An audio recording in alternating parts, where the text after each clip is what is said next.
Rasulullah pernah bilang, teman-teman, tiangnya agama itu adalah pemuda dan pemudinya.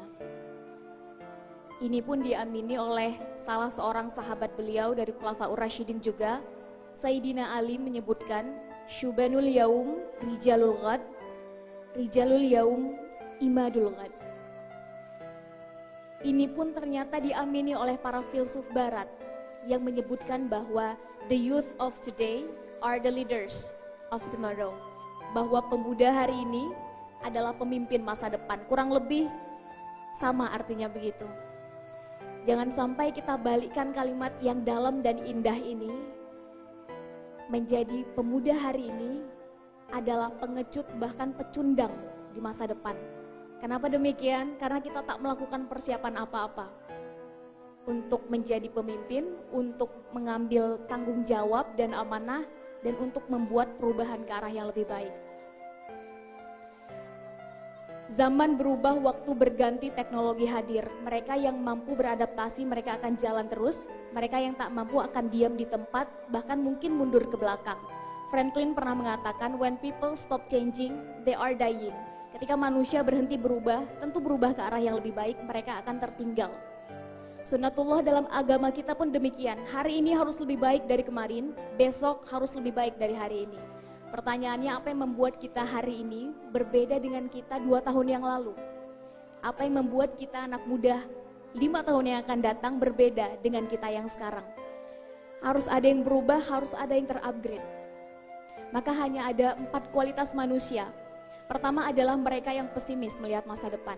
Tanyakan satu pertanyaan pada manusia jenis ini tentang masa depan, mereka akan selalu memulai dengan kata, 15-20 tahun lagi ingin melihat diri sendiri dan lingkungan sekitar seperti apa. Itu urusan para ustadz-ustadz sajalah. Itu urusan para mereka sajalah yang punya wewenang, yang punya kuasa, yang punya uang misalnya untuk melakukan yang lebih. Ya, kami ini kan hanya pelajar, ya kami ini kan hanya mahasiswa, anak muda, kami ini bisa apa? Selalu melihat dari sudut pandang negatif. Tipikal manusia yang kedua adalah mereka yang realistis. Tanyakan satu pertanyaan pada manusia jenis ini, jawabannya selalu dimulai dengan kata, ya sudahlah.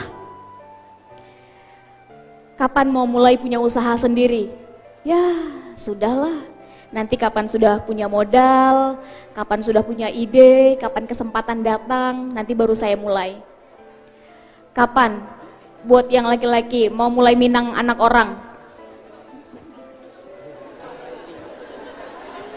Mer laki-laki kan? Ya sudahlah. Kapan dapat lampu hijau dari calon mertua, kapan nanti akhwatnya sudah ada, ya kita lihat sajalah nanti kapan. Tipikal manusia ini selalu ditentukan oleh lingkungan, bukan dia yang menentukan lingkungannya. Dia selalu termakan apa kata orang, bukan dia yang menentukan nantinya orang akan berkata apa terhadapnya. Dia selalu termakan dengan narasi orang-orang terhadapnya, bukan dia yang menciptakan narasi untuk orang-orang di sekitarnya. 3 kata yang akan menghancurkan tipikal manusia seperti ini adalah apa, kata, orang. Syukur kalau orang-orang di sekitarnya selalu mendukung apa yang diinginkannya, apa yang diciptakannya. Kalau tidak, dia cenderung melakukan apa kata orang, bukan apa yang menjadi tujuan dan visi hidupnya. Tipikal manusia yang ketiga adalah mereka yang optimis. Tanyakan satu pertanyaan pada manusia jenis ini tentang masa depan, mereka selalu melihat dari sudut pandang positif. Ingin melihat kondisi lingkungan diri sendiri, nantinya seperti apa 15 tahun dari sekarang. Sekarang memang saya baru saja mulai berhijrah, saya baru mulai belajar, tapi 5, 10, 15 tahun ke depan setidaknya saya sudah punya komunitas yayasan karena saya passionnya di bidang pendidikan. Setidaknya yayasan saya nanti 15 tahun ke depan sudah mampu membantu 500.000 anak lah di Indonesia ini untuk bisa baca Quran. Amin. Berapa nanti revenue tahunan dari usahanya 10 tahun dari sekarang? Ya sekarang memang usaha saya masih kecil-kecilan, baru saja memulai, tapi 5 tahun yang akan datang setidaknya saya sudah punya minimal 100 karyawan, 10 tahun ke depan revenue tahunan saya minimal ya 100 miliar lah. Bukan tentang siapa dia sekarang, tapi dia sudah memvisualisasikan siapa dia nanti. Dia tak peduli orang lain bilang that's impossible, itu tidak mungkin. Bagi dia itu mungkin dan saya akan membuktikannya. Tipikal manusia yang keempat naik satu tingkat lebih tinggi, mereka yang progresif. Teman-teman, kadang-kadang kita terbentur dengan yang namanya aturan. Buat teman-teman yang masih mahasiswa, ada kan? Ada yang masih mahasiswa selain Amer? Ada. Buat yang mahasiswa ada yang namanya aturan kampus, betul ya? Buat yang sudah bekerja ada namanya aturan perusahaan, aturan tempat kita bekerja. Buat kita sebagai individu warga negara ada namanya aturan negara. Buat kita sebagai makhluk ilahi pun ada namanya aturan ilahi. Dan kita hidup dengan aturan, teman-teman. Itu yang membuat kita tetap on the track. Terkadang benturan-benturan aturan ini membuat kita tidak bisa menjalankan apa yang sebetulnya kita inginkan. Tapi mereka yang progresif di tingkat keempat, mereka selalu punya cara yang kreatif, inovatif, tapi tetap solutif untuk tetap memberikan solusi jalan keluar bagi permasalahan yang ada di sekitarnya. Hidupnya bukan lagi tentang dirinya sendiri, tapi living beyond himself atau herself untuk orang-orang di sekitarnya. Gak bisa pakai cara A, mereka akan coba cari pakai cara B. Gak bisa pakai cara B, ada cara C. Gak bisa pakai cara A, B, C, masih ada 24 cara lainnya sampai huruf Z. Dan tipikal manusia seperti ini tak peduli kondisinya seperti apa, tak peduli orang lain berkata apa, situasi menunjukkan hal yang seperti apa, mereka selalu berproses, keep going, keep moving, dan keluar menjadi pembaharu, pembawa perubahan untuk orang-orang di sekitarnya. Mereka akan terus bergerak, tidak peduli kondisi sekitarnya seperti apa. Yang lain misalnya, ya sudahlah, atau ya mereka selalu pasti ada cara, pasti ada jalan. Dan agama Islam mengajarkan umatnya untuk terus menjadi manusia yang progresif. Apalagi untuk anak muda tidak ada alasan menjadi manusia realistis, apalagi pesimis. Tangga pertama untuk anak muda adalah optimis, pelan-pelan mengupgrade diri menjadi mereka yang progresif. Hari ini harus lebih baik dari kemarin, besok harus lebih baik dari hari ini. Tentukan tujuan jangka panjangnya apa, visi dalam hidupnya apa, kemudian breakdown. Untuk sampai pada visi itu, apa saja yang harus dilakukan? Silahkan teman-teman breakdown sendiri. Visi saya adalah di akhir hayat saya harus menjadi husnul khotimah. Silahkan. Visi hidup saya adalah karena saya senang dalam dunia pendidikan, terutama pendidikan Al-Quran, maka saya ingin membantu sebanyak-banyaknya anak muda di Indonesia untuk bisa dan lancar membaca Quran. Silahkan. Visi saya adalah saya senang sekali dalam dunia kesehatan. Silahkan. Mulai. Visi saya adalah ketika saya nanti meninggalkan dunia ini, setidaknya ada manfaat, amal jariah yang bisa terus dirasakan oleh masyarakat. Silahkan. Kita mungkin punya visi yang berbeda, tapi ketika ada irisan yang sama, maka kita akan bertemu pada satu garis yang sama. Garis mereka yang memperjuangkan agama ini, mereka yang memperjuangkan kebaikan bukan hanya untuk dirinya tapi orang lain, mereka yang ingin agar ke depan ada perubahan yang lebih baik untuk dirinya, lingkungannya, bangsanya, negaranya, dan agamanya. Dan anak muda yang seperti ini tentu di atas rata-rata, bukan mereka yang rata-rata. Sehingga hanya ada 4 kualitas anak muda. Pertama adalah mereka yang baik. Teman-teman kesempatan lebih senang datang kepada mereka yang siap. Malcolm X, seorang aktivis kemanusiaan dari Amerika Serikat, berkulit hitam. Awalnya dia dikucilkan, setelah masuk Islam dia melihat bagaimana Islam memberikan rasa adil. Mau kulit hitam, mau kulit putih, semuanya sama. Mau perempuan, mau laki-laki, yang membedakannya adalah ketakwaannya.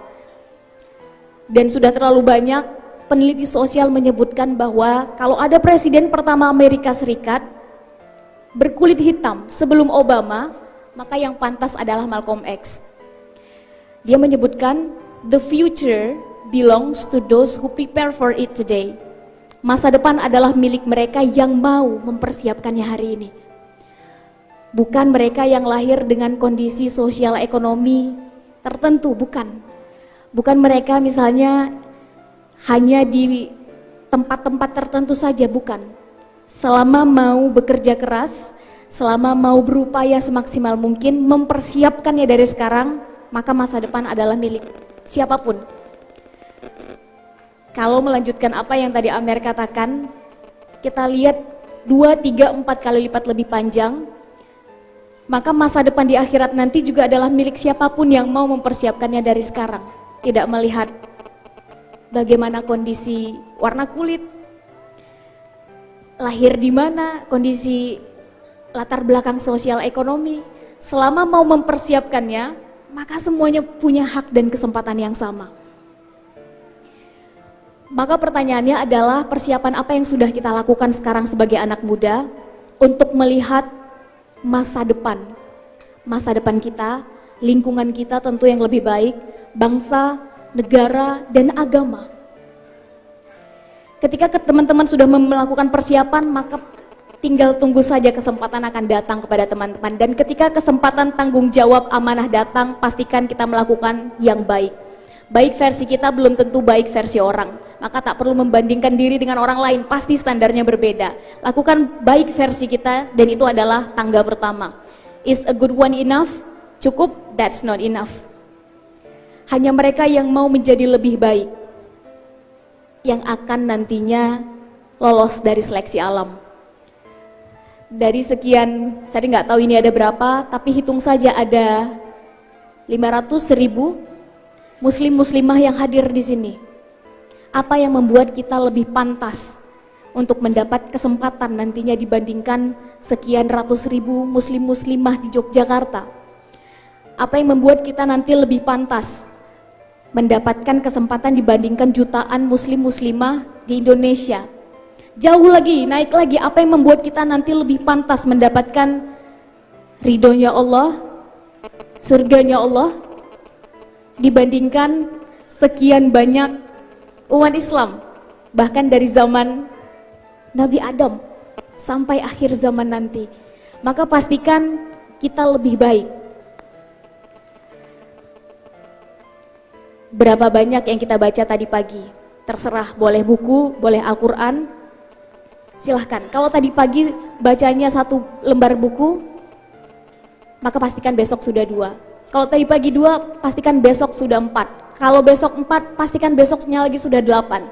Target selesai 1 buku itu berapa lama? 2 bulan, 3 bulan? Pastikan bulan selanjutnya sudah tinggal 2 bulan.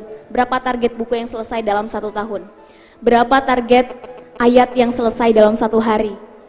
1, 2, 3, 1 ain, 1 halaman, pastikan besoknya sudah bertambah atau minimal sama. Berapa lama butuh waktu menyelesaikan 30 juz? Pastikan dalam waktu selanjutnya sudah berkurang. Berapa target khatam Quran dalam 1 tahun? Bikin targetnya. Ini tentang komitmen kita pada diri sendiri untuk menjadi lebih baik. Is a bare one enough? That's not enough. Hanya mereka yang mau terus mengupgrade menjadi the best one, yang terbaik di bidangnya, yang terbaik dalam dunianya, yang nantinya akan muncul. Mungkin kita di sini punya passion dan bidang yang berbeda. Yang senang pendidikan, pastikan kita nanti yang terbaik di bidang kita. Yang senang apalagi? Media, silahkan, tapi pastikan kita yang terbaik di bidang kita. Yang senang kesehatan, silahkan. Apalagi yang senang dunia ekonomi, bisnis, startup, silahkan. Tapi pastikan kita yang terbaik di bidang kita. Jangan mau jadi kualitas mediocre. Mereka yang mediocre, maju salah, mundur salah. Pastikan kita yang terbaik. Is the best one enough? That's not enough.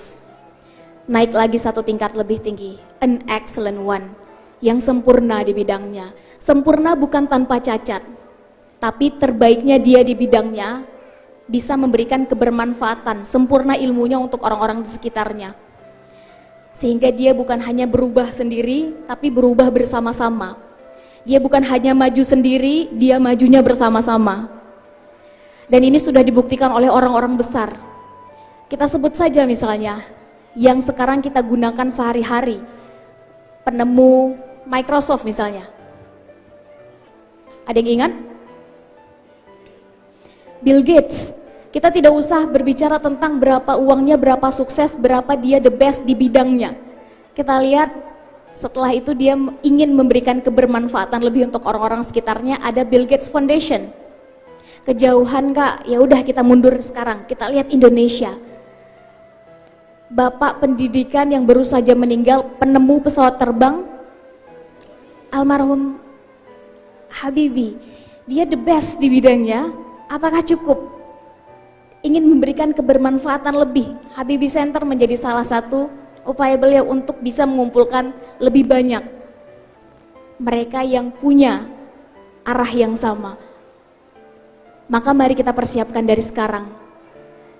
Karena hidup bukan hanya tentang diri sendiri, tapi tentang kita semua.